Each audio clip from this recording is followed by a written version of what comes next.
नमस्कार बच्चों, मैं Kanhaiya Yadav CBS classes for geography में आपका स्वागत करता हूं।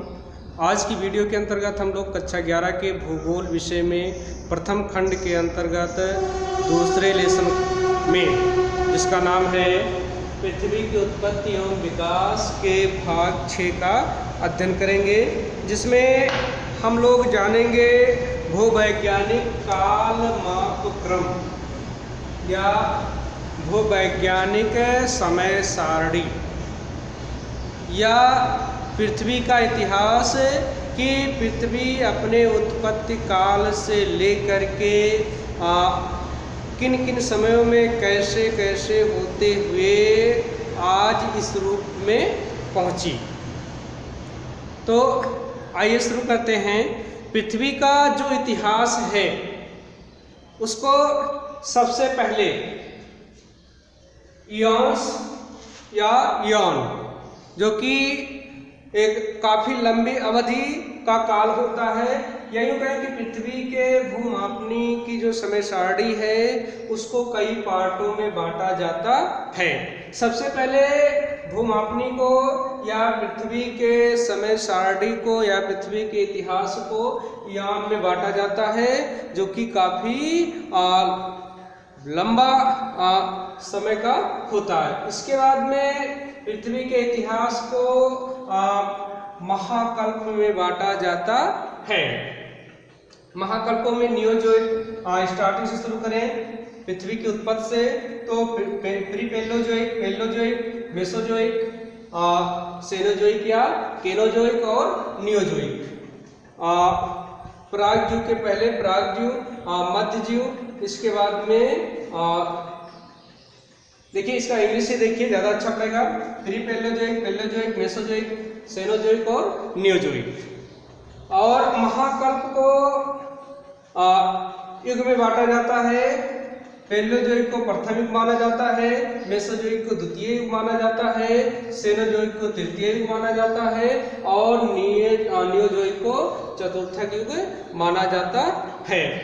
अभी किताब में जो दिया है उसमें कुछ डिफरेंट होने की वजह से हमने इसको अलग तरीके से व्यवस्थित किया है। आप लोग इसी को अपनी कॉपी पर तालिका के रूप में बना लेंगे।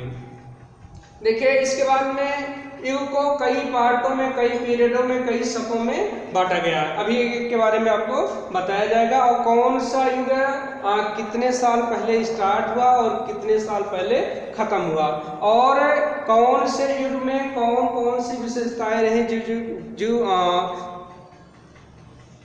जीव की उत्पत्ति, कौन से जीव कब बने, क्या हुआ, इन सब के बारे में विस्तृत जानकारी समय सारणी के माध्यम से, भू समय सारणी के माध्यम से हमको प्राप्त होती है। तो सबसे बड़ा पृथ्वी के इतिहास को जानने का, मापने का सबसे बड़ा काल जो होता है यान होता है। यान के बाद में महाकल्प, महाकल्प के बाद में युग और युग के बाद में शक। तो आइए शुरू करते हैं। देखिए थोड़ा सा ब्लैक बोर्ड के शार्ट, व्हाइट बोर्ड के शार्ट होने की वजह से नीचे की कुछ बातें जो है वह मिस की गई हैं, छोड़ी गई हैं। आप अपनी किताब से देख करके उन बातों को समझ लेंगे। हालांकि उसका जिक्र हम कर दे रहे हैं, बोल दे रहे हैं। देखिए ब्रह्मांड की उत्पत्ति कब हुई? आज के लगभग 13.7 अरब वर्ष पहले। उस समय पृथ्वी नहीं बनी थी। उसके बाद में 12.0 अरब वर्ष पहले, कितना? 12.0 अरब, यानी कि 12 अरब वर्ष पहले सुपरनोवा की घटना हुई। ये सुपरनोवा क्या है? सुपरनोवा ऐसे स्थित होता है जिसमें तारों के अंदर का जो हीलियम होता है, जो हाइड्रोजन होता है, वह हीलियम में कन्वर्ट होता रहता है, जिससे ऊष्मा उत्पन्न होती रहती है। और धीरे धीरे हाइड्रोजन के खत्म हो जाने से हाइड्रोजन हीलियम में, हीलियम कार्बन में और कार्बन लोहे में कन्वर्ट हो जाता है, भारी तत्वों में कन्वर्ट हो जाता है। जब अंदर का हाइड्रोजन खत्म हो जाता है तो अंदर की ऊष्मा जो है कम हो जाती है, जबकि बाहर जो है हाइड्रोजन के हीलियम में कन्वर्ट होते रहने की वजह से ऊष्मा की उत्पत्ति होती रहती है। ऐसी स्थिति में आगे चल करके तारे में विस्फोट या तीव्र विस्फोट होता है, जिसे सुपरनोवा की स्थिति कहते हैं। तो सुपरनोवा की घटना कब घटित हुई? आज के 12 अरब वर्ष पहले। इसके बाद में सुपरनोवा के बाद में तारों का निर्माण हुआ, और तारों के निर्माण में हम लोग पढ़ चुके हैं कि तारों का निर्माण आज के 5 अरब वर्ष पहले हुआ, यानी कि सूर्य का निर्माण, क्योंकि सूर्य भी हमारा एक तारा है। इसके बाद में तारों के निर्माण के बाद में पृथ्वी की उत्पत्ति हुई, पृथ्वी का निर्माण हुआ। आपको पता है कि पृथ्वी की उत्पत्ति जो है वह 4.6 अरब वर्ष पहले, या यूं कहें कि 460 करोड़ वर्ष पहले पृथ्वी की उत्पत्ति हुई, और तब से लेकर के पृथ्वी जो है अपने पथ पर, समय के पथ पर अग्रसर रही, और विभिन्न कालों में, विभिन्न समयों में अलग अलग अवस्थाओं से गुजरते हुए आज इस स्थिति में पहुंची है। तो इसी का हम लोग अध्ययन करेंगे कि पृथ्वी अपनी उत्पत्ति से लेकर के समय के सफर में जहाँ पे आज पृथ्वी आके पहुंची है, बीच में पृथ्वी ने क्या क्या अनुभव देखा या कौन कौन सी बातें देखी, इन्हीं का अध्ययन हम लोग भू समय मापनी में करते हैं, भू समय सारणी में करते हैं। तो इसके बाद में जो स्टार्ट हुआ वो हुआ आद्यकल्प और ऊषाकल्प, जिसके बारे में बहुत कम जानकारी है। इसके बाद में फिर स्टार्ट हुआ प्री पैलियोजोइक, यानी कि प्री कैम्ब्रियन युग, यानी कि कैम्ब्रियन युग के पहले का समय जो है वह प्री पैलियोजोइक के नाम से जाना जाता है, जिसमें आप अपनी किताब में, चूंकि नीचे की बातें यहाँ पर नहीं दिखाई जा रही हैं ब्लैक बोर्ड व्हाइट बोर्ड के शॉर्ट होने की वजह से, आप अपनी किताब में देख लेंगे कि आज के 57 करोड़ वर्ष से लेकर के 2 अरब वर्ष, आज के 2 अरब वर्ष और 50 करोड़ वर्ष पहले, यानी कि 57 करोड़ वर्ष से लेकर के 2.5 अरब वर्ष तक पृथ्वी में कैसी स्थिति रही, उस समय कैसी स्थिति रही, तो उस समय जो है पृथ्वी पर कई जोड़ों वाले जीव उत्पन्न हो चुके थे। इसके बाद में और तो बैक चला जाए और पीछे चला जाए तो आज के 2.5 अरब से लेकर के आज के 3.8 अरब वर्ष पहले पृथ्वी पर क्या स्थिति रही, यानी कि ग्रीन शैवाल, नीले शैवाल और एक कोशिकीय जीवाणु उत्पन्न हो चुके थे। और हम लोग पीछे चलते हैं इतिहास में पृथ्वी के, तो आज के 3.8 अरब वर्ष से लेकर के और आज के 4.8 अरब वर्ष पहले पृथ्वी पर महाद्वीप और महासागर का निर्माण हो चुका था। आपको पिछली वीडियो में बताया जा चुका है कि महासागरों का निर्माण पृथ्वी की उत्पत्ति के 50 करोड़ वर्ष पहले, यानी कि आज के लगभग 400 अरब वर्ष पहले महासागरों का निर्माण पृथ्वी पर हो चुका था। तो सागरों महासागरों का निर्माण हो चुका था, और वायुमंडल का भी वायुमंडल के विकास की दूसरी अवस्था स्टार्ट हो चुकी थी, और दूसरी अवस्था में आप लोग को बताया गया है कि nitrogen, carbon dioxide, ammonia, methane आदि गैसों की प्रधानता रही। अब इसके बाद में प्री पैलियोजोइक के बाद में पैलियोजोइक युग स्टार्ट होता है। यहाँ से देखिए, इसको सारणी में या व्हाइट बोर्ड पे दिखाया गया है, यहाँ से समझना थोड़ा आसान होगा। देखिए, पैलियोजोइक का महाकल्प जो स्टार्ट हुआ वह आज के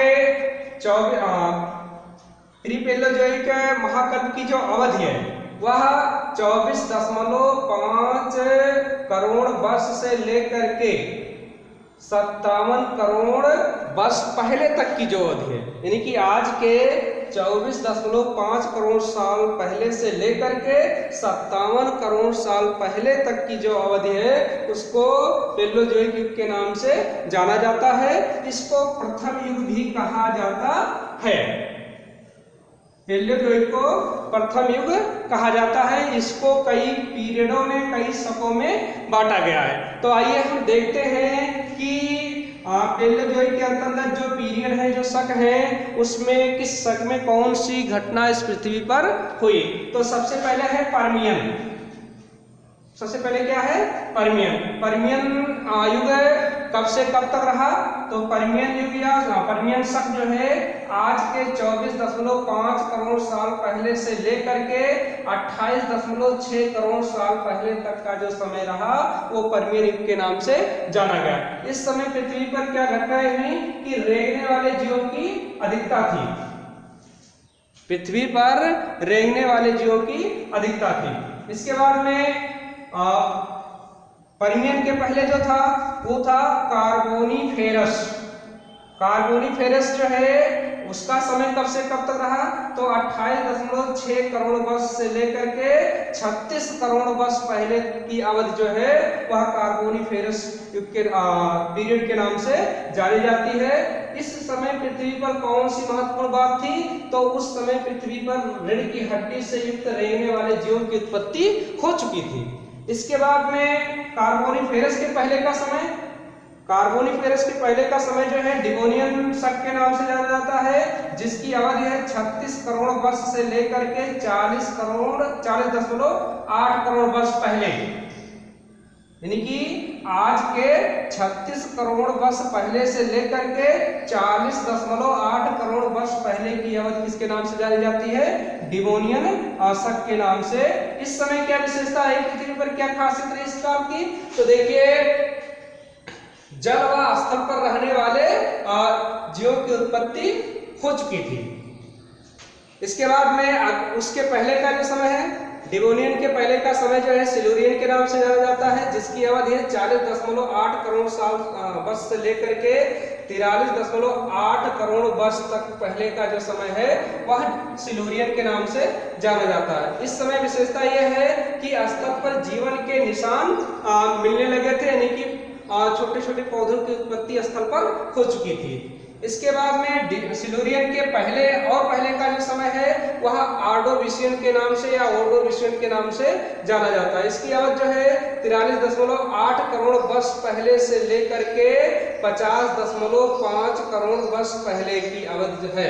इसमें क्या विशेषता रही कि सागरों महासागरों के अंदर जो है पहली मछली की उत्पत्ति हुई। इसके बाद ऑर्डोविशियन के बाद जो है जो समय आता है, जो शक आता है वह है कैम्ब्रियन। और कैम्ब्रियन की क्या खासियत है कि कैम्ब्रियन युग जो प्रारंभ हुआ, कैम्ब्रियन शक जो स्टार्ट हुआ वह आज के 5.5 करोड़ साल पहले से लेकर के 57.0 करोड़ साल पहले तक का जो समय है यह कैम्ब्रियन शक के नाम से, काल के नाम से जाना जाता है।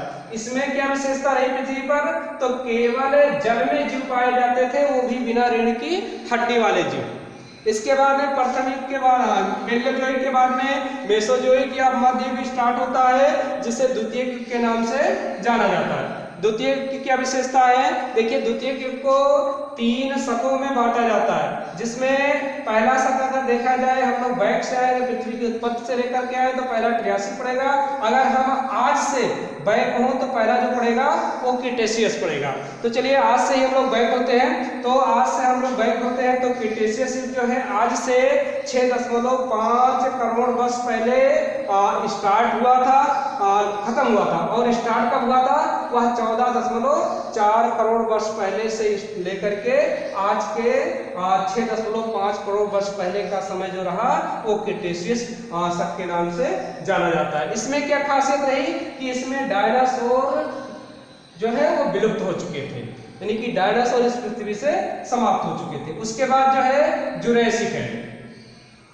क्रीटेशियस के पहले का समय जो है वो जुरेसिक शक के नाम से, पीरियड के नाम से जाना जाता है, जिसकी अवधि जो रही वह आज के 14.4 करोड़ वर्ष पहले से लेकर के 20.8 करोड़ वर्ष पहले की अवधि को जुरेसिक पीरियड के नाम से जाना जाता है।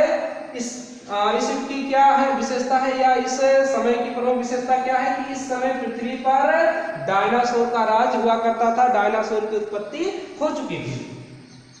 और जुरेसिक के बाद का जो समय है या उसके पहले का जो समय है वह है ट्रियासिक के नाम से जाना जाता है। इसकी जो अवधि है आज के 20.8 करोड़ वर्ष से लेकर के 24.5 करोड़ वर्ष पहले की अवधि को ट्रियासिक पीरियड के नाम से जाना जाता है। इसकी जो प्रमुख विशेषता रही कि इस समय समुद्रों में मेढक व समुद्री कछुए उत्पन्न हो चुके थे। इसके बाद में अगला जो महाकल्प आता है वह सेनोजोइक या केनोजोइक के नाम से जाना जाता है, जिसे तृतीय युग माना जाता है। इसको 5 शकों में डिवाइड किया जाता है। तो आइए देखते हैं कि इसके शकों की क्या विशेषता रही, इसकी पीरियडों की क्या विशेषता रही। तो पहला जो है यह है अति नूतन यानी कि पेलोसिन प्लायोसिन। पहला क्या है? प्लायोसिन है यानी कि अति नूतन। अति नूतन की अवधि जो रही आज के 20 लाख साल पहले से लेकर के आज के 50 लाख साल पहले का जो समय रहा वह अति नूतन शक के नाम से या प्लायोसिन के नाम से जाना जाता है। इसकी क्या खासियत रही कि इसमें आरंभिक मनुष्य के पूर्वज जो है वो उत्पन्न हो चुके थे। इसके बाद में अल्पनूतन है। अल्पनूतन को देखिए एक बार इसका हम नाम बता देते हैं, उसके बाद हिंदी में इंग्लिश में एक बार इसका नाम बता देते हैं, उसके बाद हिंदी में इसकी व्याख्या हम कर देते हैं। देखिए पुरानूतन को पेलियोसिन, इसके बाद में अतिनूतन को इयोसिन, इसके बाद में अधिनूतन को मायोसिन, इसके बाद में अल्पनूतन को ओलिगोसिन, इसके बाद में अतिनूतन को प्लायोसिन। ठीक है, इसकी इंग्लिश ये रही। अब देखिए अल्पनूतन जो समय है वह आज के 50 लाख वर्ष पहले से खत्म हुआ था। और स्टार्ट कब हुआ था? आज के 2.4 करोड़ वर्ष पहले। यहाँ पर क्या खासियत रही कि वनमानुष उत्पन्न हुए और साथ ही पृथ्वी में फूल वाले पौधे और वृक्ष उत्पन्न हुए। इसके पहले का जो समय है वह अधिनूतन के नाम से जाना जाता है। इसकी अवधि जो है वह आज के 2.4 करोड़ वर्ष से लेकर के 3.7 करोड़ वर्ष पहले तक की अवधि है। इसमें क्या खासियत रही कि मनुष्य से मिलते जुलते वनमानुष्य उत्पन्न हुए। इसके बाद में अधिनूतन का जो समय है वह 3.7 करोड़ वर्ष पहले से लेकर के 5.8 करोड़ वर्ष पहले का समय है। इसमें क्या खासियत है कि पृथ्वी पर खरगोश यानी कि शाकाहारी जीव उत्पन्न हो चुके थे। इसके बाद में आदिनूतन के पहले का और जो समय है वह पुरानूतन के नाम से जाना जाता है।